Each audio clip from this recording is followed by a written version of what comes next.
Olá, estudantes iluminados, tudo bem com vocês? Bem, no vídeo de hoje nós vamos aprender um pouco sobre o assunto gráficos de barras, colunas, linhas ou setores. Isso mesmo, como fazer a leitura, análise e interpretação desses diversos tipos de gráficos aí, nessas modalidades que eu falei agora há pouco.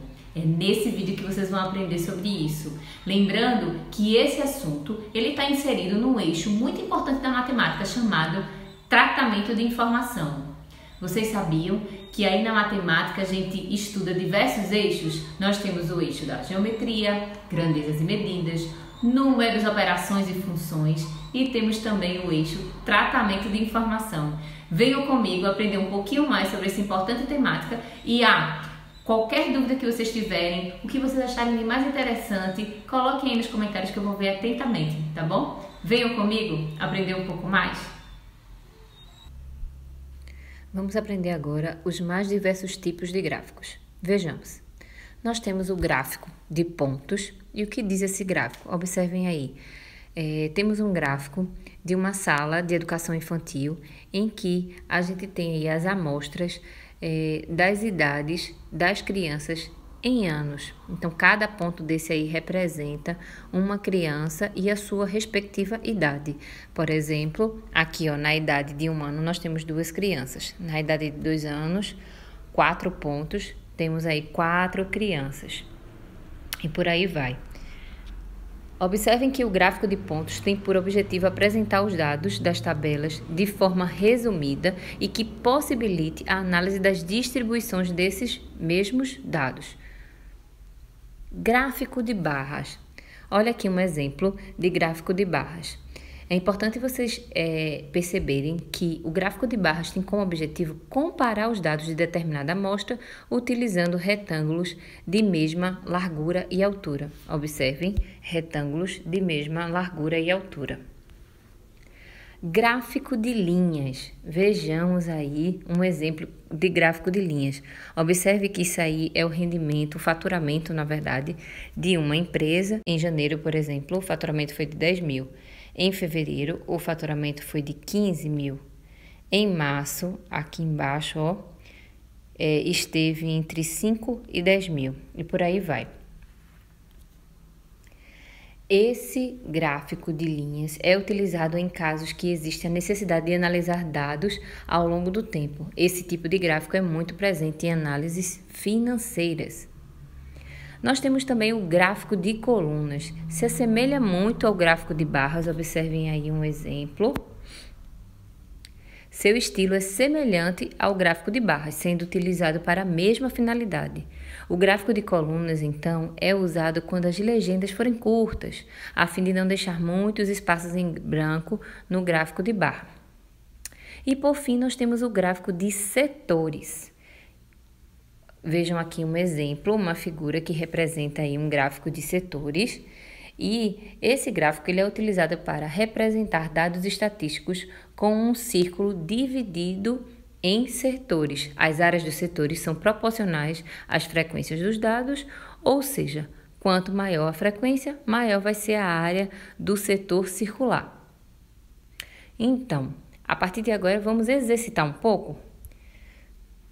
Vejamos aí essa questão. Seu José vende frutas na feira. Então, todos os dias ele anota o que ele vendeu. No domingo tem uma quantidade de melancias, maçãs, bananas, laranjas e limões. Na segunda, ele anota aí os pedidos e o fluxo de venda dele das frutas dele. Na terça, a mesma coisa. Quarta, quinta, sexta e sábado. E aí, pergunta aí. Monte uma tabela que ajude o seu José a se organizar. Para ele não ter que ficar aí, escrevendo domingo, foram 10 melancias, 12 maçãs, 30 bananas. É possível a gente montar uma tabela de forma que fique fácil e, de maneira visual, fique bem objetivo dele entender a quantidade de frutas que ele vendeu aí na feira em cada dia da semana. Observem. Temos aí, uma tabela em que nós temos as colunas representando os dias da semana, domingo, segunda, terça, quarta, quinta, sexta e sábado. E temos aqui ao lado as frutas que ele vende, melancia, maçã, banana, laranja e limão. Então, organizando a partir das informações que a gente pegou aí nessa questão, no domingo ele vendeu quantas melancias? 10. No domingo ele vendeu quantas maçãs? 12. Banana, 30. Laranja, 34. E 40 limões ele vendeu no domingo. E na segunda? E aí você vai colocando as informações e tá montada aí a tabela para ajudar o senhor José. Observe essa questão. Observando o gráfico abaixo que indica o número de recuperados em Pernambuco nos últimos 30 dias, responda as questões abaixo. Veja que se trata do Covid-19 e aqui a gente encontra aqui, recuperados nos últimos 30 dias. Aqui embaixo a gente tem a relação das semanas e a quantidade de pessoas que foram recuperadas. E aí eu pergunto, qual é a semana que teve o maior número de recuperados? Você vai olhar aqui para essas barras, essas colunas, e olha a quantidade de recuperados, 9.245. É o número maior deste gráfico, portanto, foi a 22ª semana em que teve o maior número de recuperados. Letra B. Somando-se a 19ª semana e a 20ª semana, juntas, elas tiveram quantos recuperados? É só você somar, 19, na semana 19, 287 e na semana 20, 1444. Essas duas juntas dá quanto? Dá 1.731 recuperados. Vamos agora a essa questão.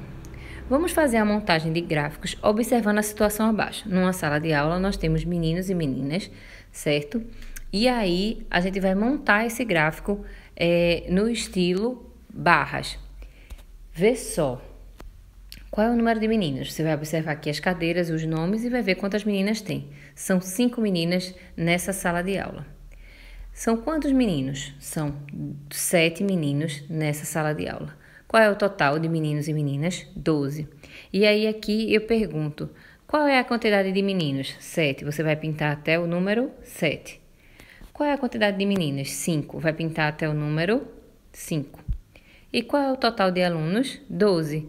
Que você vai pintar aqui, até o final. E para concluir, eu pergunto, que informações estão sendo passadas nesse gráfico abaixo? Após analisar o gráfico, responda à tabela.